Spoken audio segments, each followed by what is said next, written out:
What's up guys, Duster McDaniels back here with another video, and welcome back to the NHL season preview series. And we are back in the Central Division here today, and we will be taking a look at the Dallas Stars, how they finished last season, take a look at the team stats, we'll look at the players that they have gotten rid of and that have been brought into the squad, as well as take a look at projected lines, contracts, and then we'll talk over how I think they're going to finish up next season and close out the episode. So without further ado guys, let's go ahead and take a look at the Dallas Stars. And what a solid year it was for the Dallas Stars in 21-22. They were able to make the playoffs as the #1 wildcard team, finishing up with 98 points with a record of 46-30-6. Very entertaining series in that first round loss for them, losing to the Calgary Flames 4-3 as Jake Oettinger had a performance of the ages, more like the Jake Oettinger coming out party for him as they go into next season. I'm really excited for them,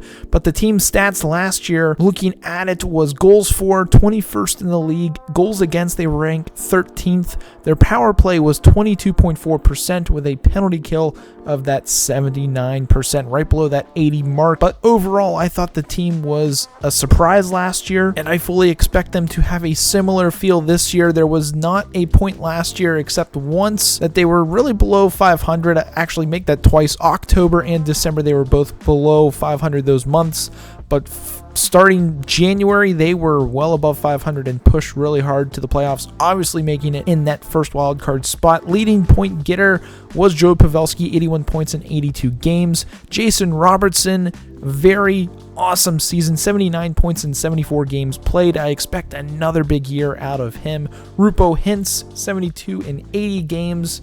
And then you had Tyler Seguin with 49 in 81 games played. A down year for him, but he is getting up there in age, so it'll be interesting to see how he does this upcoming season. But let's go ahead, take a look at the players that have left the squad, the players that they brought in, and then we'll take a look at the lines. Taking a look at the players that have left the Dallas Stars, there is quite a large list here of players and a few players of note. Alex Radulov has left the squad, as well as Michael Raffle. Braden Holtby has also left the Dallas Stars. Andrei Sekera has left the squad, as well as their biggest departure, I would say, being John Klingberg going to the Anaheim Ducks, signing a one-year deal with them. But on the side of bringing some players in, not as large of a list as I would think that they would bring in, considering the fact that they have $10.3 million worth to work with.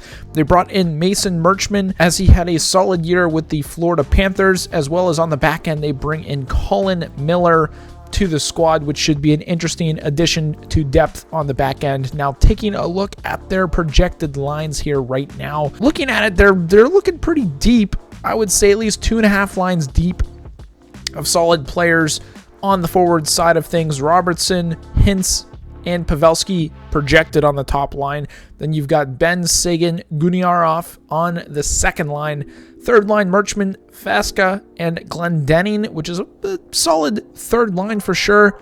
And then on the fourth line, you've got Studnik, Peterson, and Kiviranta on that fourth line. And on the back end, you've got Suter and Heiskanen on line 1, Lindell and Hakapa, as well as Harley and Miller. So the back end is a little light. Losing Klingberg was definitely a big loss for them, but they just didn't feel like paying him the money he wanted in a contract. And then in between the pipes, you've got Oettinger and Wedgwood.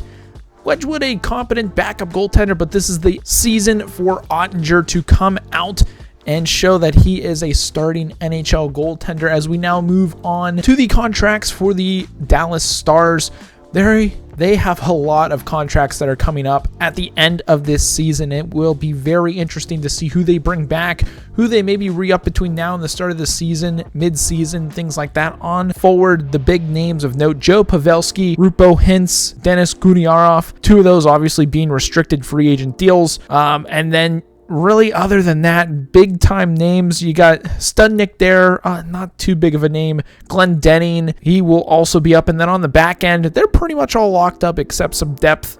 A single depth defenseman there at 31 years of age with Joel Hanley. Between the pipes, goaltenders are locked up for at least 2 seasons at this point, so a lot of contract years. Joe Pavelski basically playing to stay in the NHL, and who knows if he will stick around after this season, or if the Dallas Stars are struggling, is he going to be a piece that is going to be moved at the deadline? Again, 38 years old, $5.5 million, with this being his last year. That could be, I know there is a no move clause on there, but I'm sure there will be some wiggle room with that if the Dallas Stars are struggling. But getting in really to my predictions for them this upcoming season, I expect a decent year from the Stars. I expect the players Seguin, Ben, Pavelski to lead the way. Rupo Hintz, I expect to have a big year. Robertson, I expect to have a massive year for the Dallas Stars, and hopefully he will be able to perform. I could see an 85-point year, 90-point year out of him if he stays healthy. Does Guniarov have a big year to get a ticket around the $4 million range deal? Who knows? Does Marchman have a solid year as his contract? He's sitting at $4.5 million a year at 27 years of age. No move clause on him. Will he have a big year? Again, does Heiskanen step up and have a bigger year than he did last year? How else does their defense perform with their depth or lack thereof? And then does Jake Ottinger, does he perform well enough to keep them in a playoff picture hunt?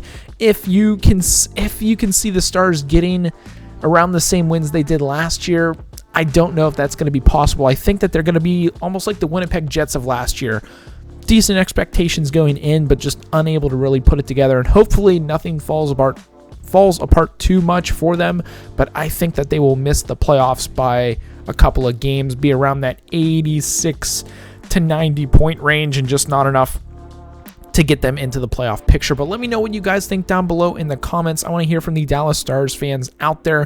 What do you guys think? Who's going to have the biggest season? Who's going to pop off this upcoming season? Who are you wanting to have a big year? Obviously, Robertson's one of them. Rupo Hintz, Heiskanen, Tyler Seguin. I mean, there's a bunch of players out there that you would love to see pop off. So let me know who you think is going to have the biggest year this upcoming season. Again, if you've made it to this point in the video, be sure to hit that subscribe button so you don't miss out on any future action. And I do love you guys for all the support and love that you've been showing me, and I really do appreciate it from the bottom of my heart, guys. But that's going to be it for today's episode. If you guys did enjoy it, hit that thumbs up. But I hope you guys have a good one, and as always, stay dusty.